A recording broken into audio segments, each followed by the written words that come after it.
Bombay tanah didora, bodeh langit dijunjung. Bombay awak nondo, bodeh adat dipakai. Jani bolong jani mate, demi nyari demi koha. Ayo anak, ayo awak rukun. Senonoh-nonoh, banak sawah, anak opo, anak benantu.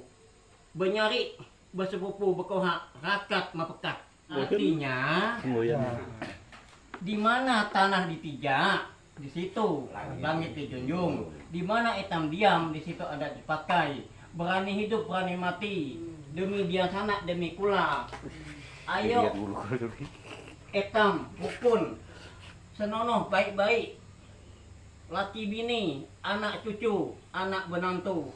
Berdiam sana, bersepupu, berkula, rakat, mapekat. Oh.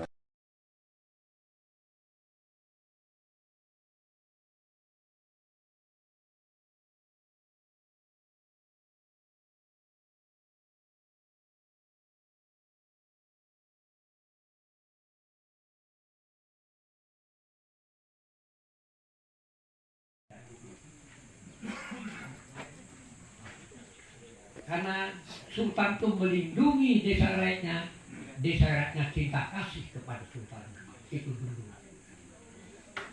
Kemudian sapa-sapa, tidak pilih bulu tuh Banjar, ke Bukit, ke Jawa, ke Sumatera, tidak tahu.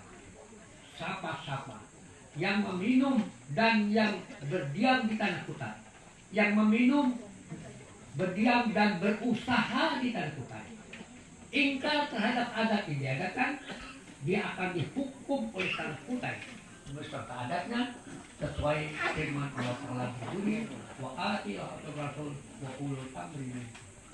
Siapa-siapa yang berusaha di tanah hutan, ingkar terhadap adat diadakan, dia akan dihukum oleh tanah hutan.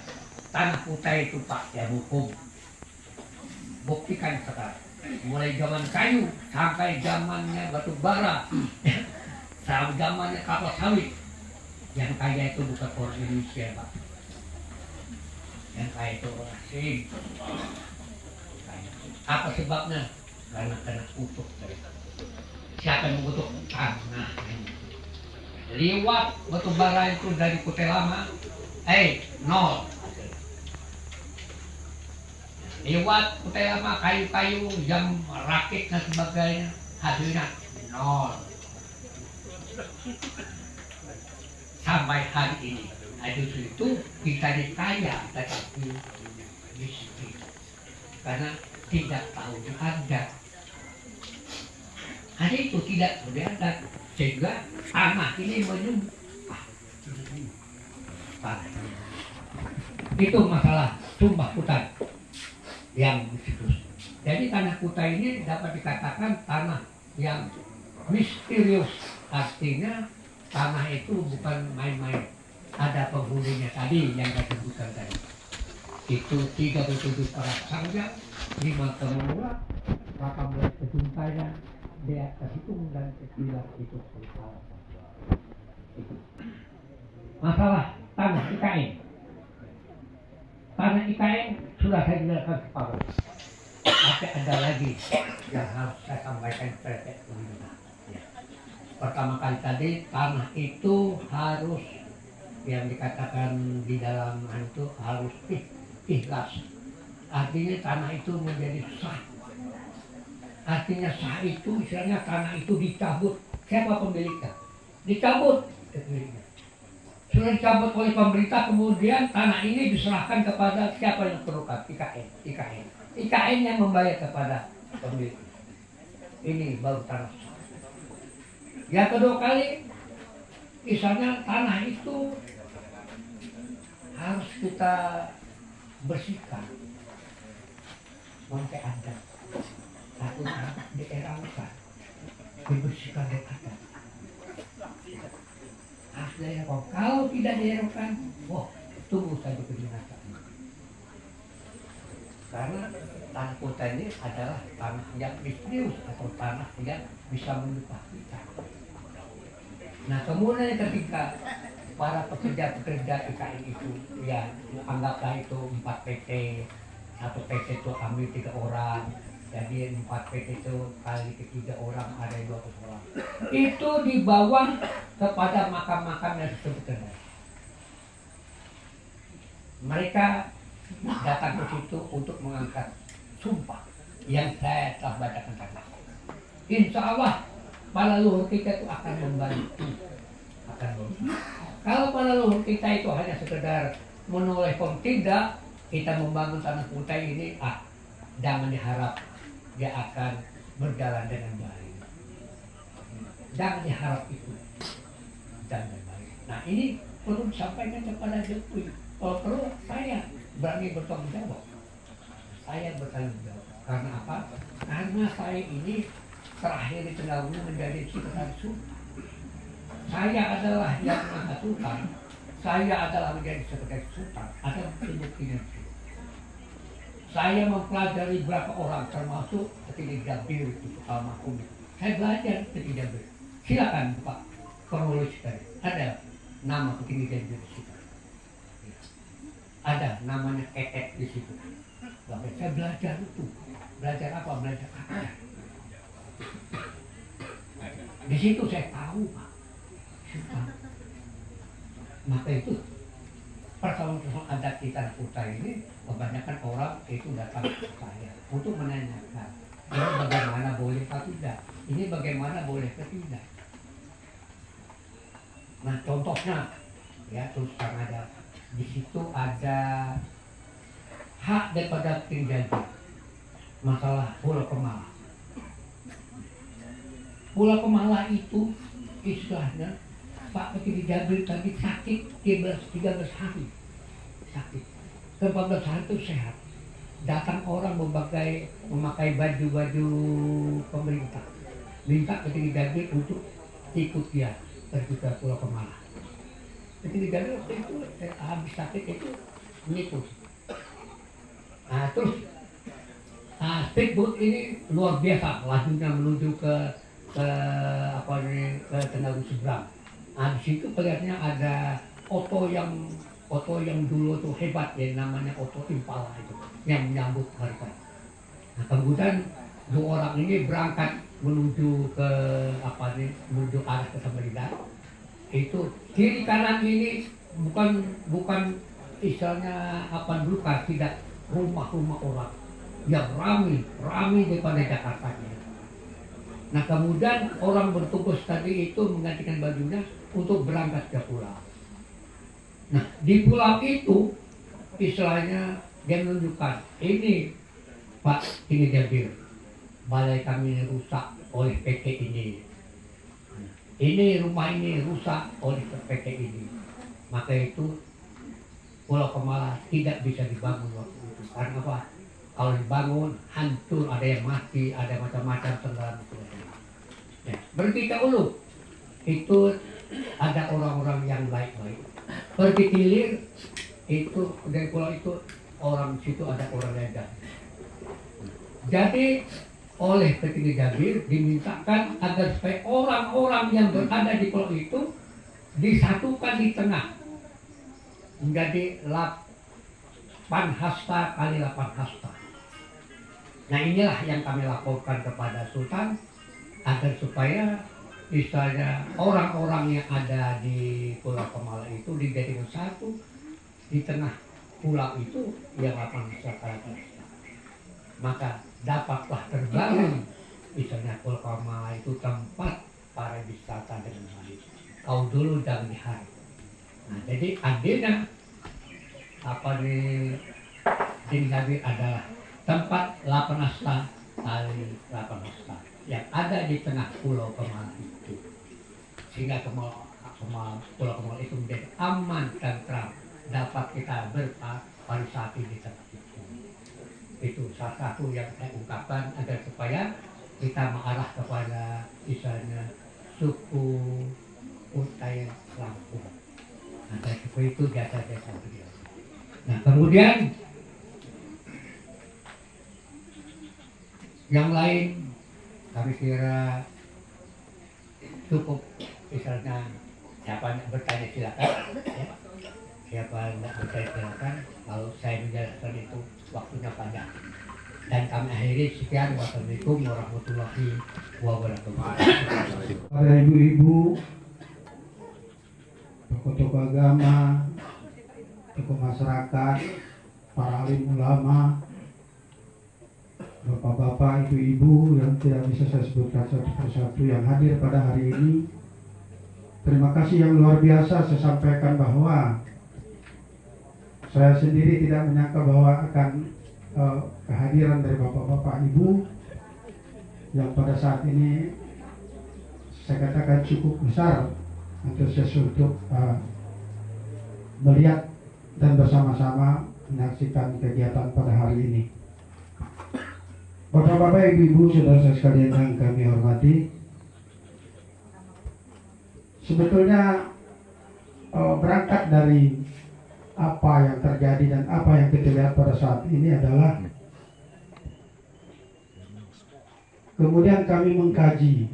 Kebetulan rekan-rekan kami dari perwakilan dari Langitan, yaitu dari Bapak Ki Ageng Mangku Pangestu Ayung Puspito dari Jawa. Nah, beliau ini mengkaji keberadaan Indonesia sejak tahun 98. Yang dilihat bukan semakin membaik terhadap rakyatnya, tapi justru semakin memburuk keadaannya. Nah, kemudian saya sendiri 4 tahun yang lalu saya juga membuat kajian tentang bagaimana implementasi atau pelaksanaan terhadap Pancasila dan Undang-Undang Dasar 45. Sampai pada saatnya kita melihat bahwa khususnya di pasal 33 ayat 3 yang seharusnya masyarakat kita ini harus menikmati kenikmatan, kegembiraan, kesejahteraan dan sebagainya. Tapi ternyata itu tidak kita dapatkan. Karena apa? Undang-Undang Dasar itu telah dikhianati. Kemudian Pancasila, pada saat yang lalu kita ramai tentang agama, yang saat ini terjadi adalah tentang bagaimana sila kedua dari Pancasila itu sudah diobrak-abrik dan dihancurkan, yaitu kemanusiaan yang adil dan beradab. Jadi hampir-hampir apa yang disampaikan oleh beliau tadi, mungkin itu karena kutukan tadi, karena ada sumpah dari sultan-sultan atau para sesepuh kita yang lalu yang salah. Sehingga yang menikmati itu bukan juga pemerintah kita, apalagi Kesultanan Kutai Kartanegara, tetapi orang asing yang menikmati hasil daripada apa yang dikeruk di bumi kita. Perlu bapak-bapak ketahui bahwa kenapa saya bersedia untuk memegang jabatan dan amanah yang luar biasa ini. Perlu saya sampaikan kepada Bapak Ibu sekalian, keberadaan saya di sini bukan hanya sebagai kepala adat Lampung Kutai, Kalimantan Timur, tetapi kami juga ditunjuk oleh nasional salah satu pelopor dalam rangka bagaimana menyelamatkan bangsa Indonesia dari kehancuran. Nah, oleh sebab itu jabatan ini saya ambil atau saya sanggupi untuk bagaimana nanti kita berkoordinasi. Kenapa saya panggil semua calon kepala desa? Karena sangat besar kaitannya, berkaitan dengan nanti kepemerintahan, kepemimpinan bapak-bapak, ibu-ibu sekalian di desa. Kalau kita melihat sekarang, mohon maaf, saya katakan hampir tidak ada perjuangan, hampir tidak ada upaya dari pemerintah desa itu bagaimana ketika ada masyarakat yang terzolimi untuk melakukan pembelaan-pembelaan terhadap rakyatnya. Nah, ini sebenarnya saya sering katakan bahwa apakah pembelaan itu dilakukan, itu nanti akan ada jawaban, akan ada hasilnya atau tidak. Tapi paling tidak harus ada upaya. bagaimana upaya itu dilakukan, misalnya ada kezaliman, ada kejadian, ada apa, penggusuran dan sebagainya. Seharusnya ini para pemimpin desa itu berani menyampaikan kepada perusahaan dan ditembusi kepada pimpinan bahwa terjadi seperti itu, dan mohon untuk agar supaya ada keadilan. Ingat bahwa di pasal 33 ayat 3 itu jelas. Jadi ada pengertian bahwa tanah kita ini dimiliki oleh negara. Itu salah besar. Tanah dan air kita adalah dikuasai berdasarkan undang-undang itu, dikuasai oleh negara. Dikuasai. Kemudian hasilnya sebesar-besarnya, seluas-luasnya dipergunakan untuk apa? Untuk kemakmuran dan kesejahteraan rakyatnya. Itu amanat. Amanatnya. Jadi hati-hati ketika ada persoalan-persoalan yang terjadi, ketika pemimpin tidak amanat, maka dari awal saya katakan, siapa pengkhianat dari undang-undang itu adalah pemimpin.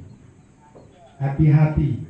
Makanya katakan beliau tadi, kenapa kita tidak pernah makmur? Indonesia kaya luar biasa, tetapi tidak pernah rakyatnya menikmati kemakmuran dan kesejahteraan. Itu kenapa? Karena memang itu tadi. Pertama, terjadi pelanggaran-pelanggaran. Kemudian saya sampaikan kepada rekan-rekan, khususnya para organisasi, ketua adat dan dari Remaung sendiri bahwa di sini saya meminta nanti pada waktunya kita akan berembuk, kita akan mencari solusi bagaimana kita kembalikan. Seharusnya Kesultanan Kutai Kartanegara ini atau Kabupaten Kutai Kartanegara ini harusnya menjadi daerah istimewa. Itu harus, karena di dalam sejarah tidak pernah menyerahkan tanah yang diserahkan oleh pemerintahan. Makanya ketika pemerintah sewenang-wenang untuk melakukan seperti itu, termasuk pemerintah daerah Kutai Kartanegara, yang sepertinya pada saat ini, kalau saya melihat sama sekali kurang menghormati terhadap adanya Kesultanan Kutai Kartanegara. Kurang menghormati, bukan tidak, kurang menghormati. Seharusnya mereka kalau melihat secara sakralitas atau sakralnya di Kutai Kartanegara, mereka harus mengikuti apa yang kemarin dilakukan oleh teman-teman dari Remaung tentang Purwacat dan sebagainya. Seharusnya mereka tidak melakukan seperti itu, karena kuning itu melambangkan kesakralan bahwa tempat kita ini ada sultan, ada kerajaan, gitu. Bukan tempat politik sebenarnya. Nah, ini yang perlu kita kaji bersama. Saya juga mohon kepada teman-teman dari dari Remaung, nanti kita berembuk, kita harus mencari sejarah. Jadi kita mencari sejarah, karena kalau kita tidak mengerti sejarah, tidak tahu sejarah, maka kita tidak tahu dari mana kita memulai untuk mencari solusi sehingga Kerajaan Kutai Kartanegara nanti kembali jaya seperti pemimpin-pemimpin yang lalu. Kita tidak menyatakan bahwa apa, tapi bagaimana nanti kita memberikan masukan-masukan kepada kesultanan, kepada kerabat dan sebagainya. Saya pada hari ini dikukuhkan sebetulnya sudah lama. Jadi sejak saya mendapat undangan dari rencana kegiatan ibu kota negara di Balikpapan, saya juga pada saat itu terkejut bahwa kok nama saya disebut di situ bahwa Pak Tiko sebagai ketua adat Lampung tadi. Nah, dari mana mereka mengetahui ini? Tetapi saya juga kaget lagi bahwa sesepuh kita dari Jawa yang diwakili oleh mereka mencari saya juga, yang dari Langitan. Hal ini harus saya lakukan, jabatan ini harus saya terima, karena itu tadi untuk memulai bagaimana kita agar supaya khususnya Kutai Kartanegara ini kesultanan ini betul-betul dihargai dan dihormati. Kemudian kita seharusnya merasa malu, ada kerabat, ada yang diberi jabatan, tetapi kehidupannya demikian menyedihkan, gitu. Demikian menyakitkan kalau kita melihat. Oleh sebab itu bagaimana nanti kita bersama-sama, makanya setelah ini saya akan nanti berbuk dengan seluruh kepala suku di seluruh Kalimantan Timur. Nah, kita merumuskan ini. Dari Jawa sendiri mengakui bahwa ketika Kerajaan Kutai ini bangkit, maka seluruh raja seluruh Indonesia itu akan tunduk kepada Raja Kutai Kartanegara. Bayangkan. Bayangkan. Ini bukan hanya sekedar bahasa, bukan hanya sekedar celotehan. Saya lambat untuk melakukan deklarasi dari langitan, mengirimkan rekaman. Pak Tiko melaksanakan. Pak Tiko melaksanakan. Kita sendiri tidak tahu apa maksudnya. Tetapi setelah saya jalani beberapa waktu, oh ternyata seperti ini, oh seperti ini, seperti ini. Ini yang terjadi. Jadi sekali lagi kepada bapak-bapak, ibu-ibu, saudara-saudara, para pemimpin ormas, para pemimpin suku, para calon kepala desa, ayo nanti mari kita duduk bersama. Kalau ada persoalan kita rembukkan. Jadi kita jangan berpikir lagi siapa dan apa. Yang kita pikirkan bagaimana kita merebut kembali kejayaan sehingga Kerajaan Kutai Kartanegara ini berjaya.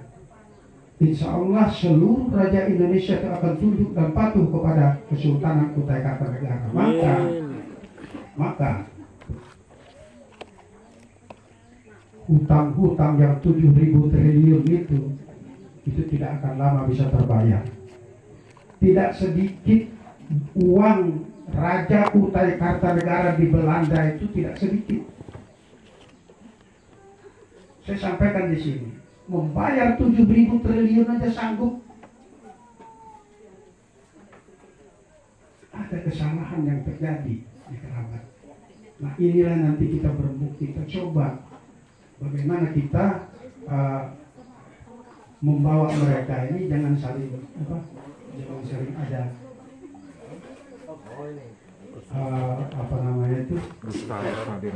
saling ada dusta di antara kita. Artinya mereka saling percaya.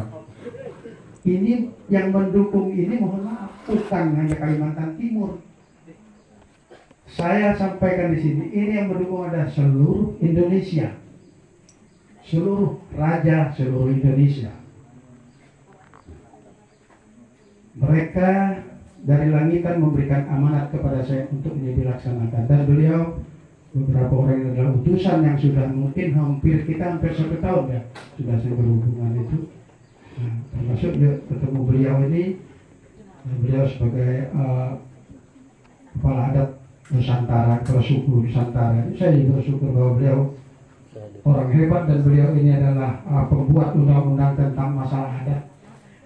Makanya kalau berdebat dengan polisi masalah adat, jangan pernah dia menang, karena memang beliau yang ikut membuat undang-undang tentang masalah hak adat wilayah masyarakat. Nah, jadi nanti kita bersatu aja. Jadi kita singkirkan semua perbedaan, kita singkirkan semua apa yang pernah terjadi, tapi ayo kita bangkit bersama. Satu yang saya ingin adalah ketika kita memakai lambang kerajaan satu, kita harus sujud dan hormat kepada leluhur. Ya. Ada 9 leluhur yang harus kita datangi. Mudah-mudahan dari Remaung sudah mendatangi. Ada 9 makam yang harus kita datangi. Harus. Ketika kita mau ucapan kita dikabulkan oleh Allah Ta'ala.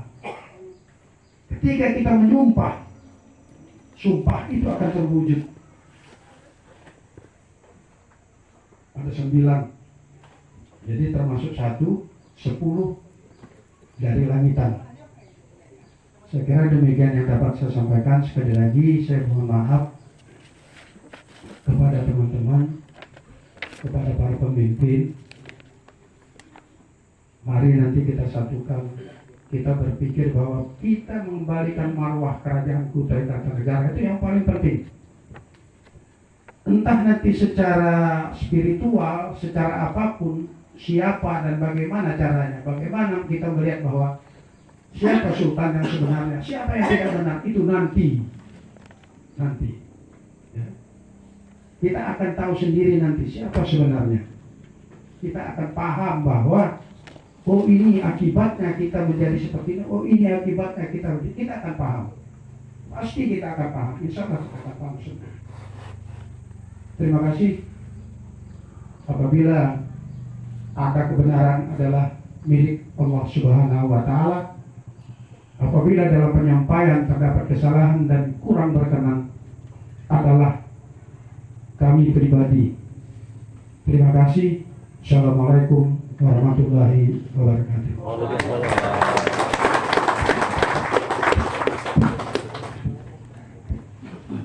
Baik, demikian rangkaian acara kita pada hari ini. Deklarasi pengukuhan dan pengangkatan Kepala Adat Besar Lampung Kutai Kalimantan Timur tahap demi tahap telah kita lewati. Tibalah kita pada puncak acara. Jadi acara penutup dengan pembacaan doa yang akan dilakukan oleh Pak Ilham. Untuk itu pada beliau kami persilakan. Dia aja bisa biski baru ada makan etam dulu dia kan. Siapa aja. Assalamualaikum warahmatullahi taala wabarakatuh. Waalaikumsalam. Ayo kita berdoa bersama-sama memohon kepada Allah. Allahumma shalli ala sayyidina Muhammadin fil awwalin, Allahumma shalli ala sayyidina Muhammadin fil akhirin, wa sallim radhiyallahu ta'ala an sahadatina nabi sayyidina Rasulillah ajma'in. Amin amin ya Allah ya rabbal alamin. Alhamdulillahi rabbil alamin. Assalatu wassalamu ala asrafil anbiya'i wal mursalin wa ala alihi wa sahbihi ajma'in. Amin. Allahumma shalli ala Muhammad wa ala ali sayyidina Muhammad. Allahumma shalli ala sayyidina Muhammadin salatan tudiya biha min jamil wali wal afat wa taqdilana biha ya Allah ya Allah ya Allah min jamil hajjat wa tahiruna biha min jami'i sayyiat rafa'na biha innaka ala darajat wa tubaliguna biha salghayat min jami'il khairati fil hayati wa ba'dal mamat inna ba'ala kulli shay'in qadir. Allahumma fir lana junubana wa li walidayna wa li jami'il muslimin wal muslimat wal mu'minin wal mu'minat al ahya minhum wal amwat bi rahmatika ya arhamar rahimin. Amin.